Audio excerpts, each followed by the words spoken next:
Hey everyone, I'm Nick. I'm Vic. And we're Envy Board Gaming. Today we're looking at Reef. It's an abstract game. It's for 2 to 4 players, designed by Emerson Matsuchi. It is brought to us by Plan B Games and Next Move Games. Vic and I are going to go through how you play. Well, Vic's going to go through it. Then we'll give our review. All right, we are here set up for a 2-player game of Reef. There are different setup instructions for 3 or 4 players. In 4-player game, you're going to use all 28 pieces for each color of coral. And then in a 3-player game, you're going to use 24 pieces, and in a 2-player game, you are using 18 pieces. This is important because it's going to trigger the game end. As soon as you run out of one color in particular, you finish the current round and you get right to scoring. Another more unlikely instance is that you actually run out of cards in this big deck here. More likely you're going to run out of pieces, and this game is fairly simple. I'm going to get into how you start the game. You're going to be given 2 cards in your hand. Your hand limit is always 4. 4 is also the maximum height that you can stack your corals, which I'll get into that building the coral reef in a moment, but 4 is all around. So 4 in your hand and 4 on your board here. So each player gets their own little reef area, and they're going to start in a beginner setup. You're going to have your 4 pieces, one of each color, in the center 4 squares of your board. When you get it to be more advanced and you play this more, you can then put them anywhere but the 4 in the center, and they could even stack on top of each other if you wanted to. They could be beside each other, whatever you want. So that's how you start the game, and you have basically a market here that we started with 3 here, and this deck is always face up, so you can see the cards that are coming up and put them down incorrectly there. So you have a choice. You have 2 actions that you can do. You could either take a card from the marketplace or pay one of your victory points, which we don't start with, but as you accrue, you complete patterns, you're going to get these points at the bottom of the cards. So you'd have to spend one of your victory points in order to take the card off the top of the deck. But if you didn't want to, you could just take any of these that you'd like and place it in your hand. What you're looking at on this card, the anatomy, is the top part tells you what coral pieces you'll get to pick up, and the bottom tells you what pattern you're going to try to score. And this leads to the second action. Your second action could be to simply play one of these cards, and you will first, in this order, and this specific order, you have to do it, grab 2 yellow pieces, for instance, on this card, and you would then place them immediately on your board anywhere you'd like. You can put them on top of each other, but like I said, you can't get higher than 4. So you go ahead and put those anywhere you'd like, and then you would, if you're lucky, score the bottom pattern. But in this case, since you're just starting out, you didn't achieve this. And what this is saying is it's a stack that's too high with the gray color at the top. All that matters is the color that's at the very top of the stack. So any number you see means it has to be that high. Other ones you'll see are different patterns, for instance. Like this one is an angle of 3. That can be in any orientation.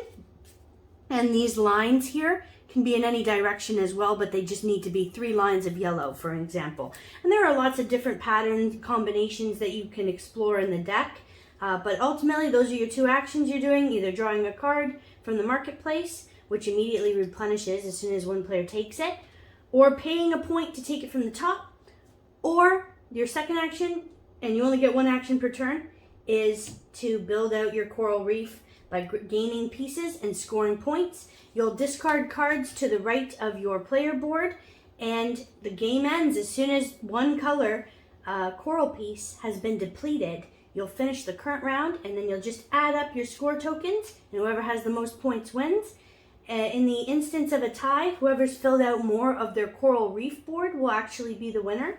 And I believe if it's an equal amount filled out and the same score, you share the victory. And that's how you play Reef. All right, there you go. And thank you, Vic, for the nice teach of this abstract game. For this one, I would say that the simplicity of this game really shines. Mm-hmm. There are some abstracts out there where there's little rules that are they just stick out a little bit. There's something added on, make it a little harder to explain to newer people. This one, bare bones, the only rule is a 4 card limit and a 4 stack high. Mm-hmm. Other than that, you can go at it. I feel like I feel like this is really easy to explain. It's easier than most other abstract games, and abstract games in general aren't supposed to be too difficult to explain. Yeah. It's just mastering the game. That's the trick. For this one, it actually is easy to explain. You can just go through it. So I feel comfortable bringing this game to the table with any group. Even if you're a gamer, there's something there for you. There's different strategies. I like this game. I think the components are amazing. I love the chunky components. Nice. The VP tokens are what they are. They're the one component that isn't that good. Mm-hmm. The art's very good. The cards are very good. You can see the art. The graphic design on them is really nice. Nice and colorful, just like the game should be. This theme should be colorful, and it is. And yeah, so it scores on a lot of points. It scores on the playability, planning out, trying to decide which cards to keep, what to go for, what are you going to score, what are you going to get rid of for goods. It's hard to get rid of things for goods and not score those. So you're just trying to plan, the best strategy, what's going to give you the most points. Sometimes the doubles gives you more points than going for something else. Mm-hmm. You got to do the little bit of math here and there where it's like, okay, if I go for a double, it's actually better than scoring these two cards. So I'm going to go for the double and build out. So there is some thought there. It's not just, play the card, whatever gets dealt to you, whatever. Yeah. No, it's not. It's not like that. It's a good game. So for me, it is a recommend, and I'm going to give it an even 8. It is one of my favorite abstracts. I would consider it maybe top 5. Wow, yeah, that's great.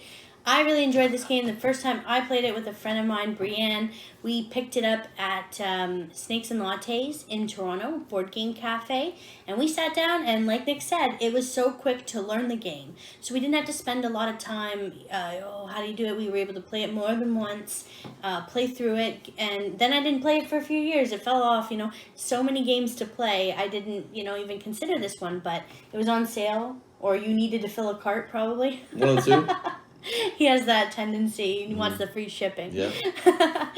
So we got it. We finally got it in our possession again. And so we were able to play it. I was able to teach it to Nick real quick. I mean, heck, the rule book is like a page and a half, maybe 3 pages. It's amazing. It's the smallest rule book I've ever seen, next to like a micro game. And like Nick mentioned, the components are super great, colorful, love the colors, the artwork is nice.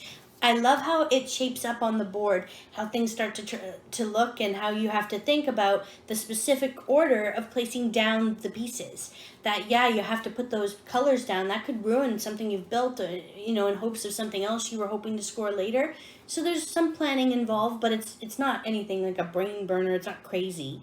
And you're not going to be stuck with, like, a lot of analysis paralysis. I feel like if I compare it to Mandala Stones, I spend a lot of time undoing stuff. Wow. I kind of undo stuff in that game, or I have to really think about this one, but that cancels out, that artist is there, I can't get that. But this one, I mean, you pretty much know what you're gonna do when it's your turn.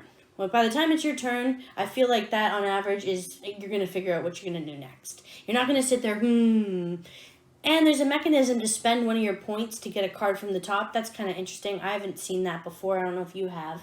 But that's kind of, I don't know what would maybe make that the case or why you would have to do that. I guess because it's like a preference. Are you saying why you would spend a coin? If something's juicy out there that you already have on your board, you would pay a coin for that. If it's going to score you 12 points, okay, well, here's your 1 point. I'll take the 12. Okay.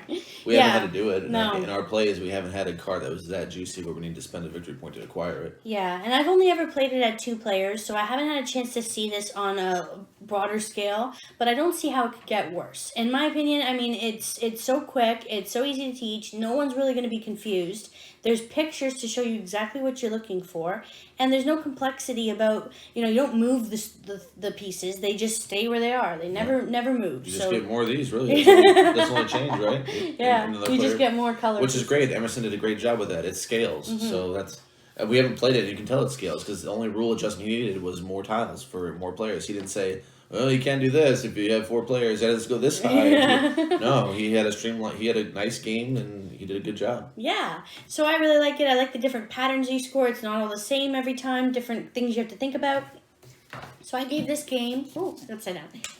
I gave it an 8.3. So very close to Nick's score. Definitely want to keep it in our collection for a buffer game. It's good to bring in between things. It's definitely staying in the collection. Yeah, and it's relaxing. I like it, really quick and fun. Thanks so much for joining us for our review of Reef. If you liked this video, go ahead and give it a thumbs up, like, and subscribe to our channel for more awesome content. We will see you next time. Have a good one. Bye.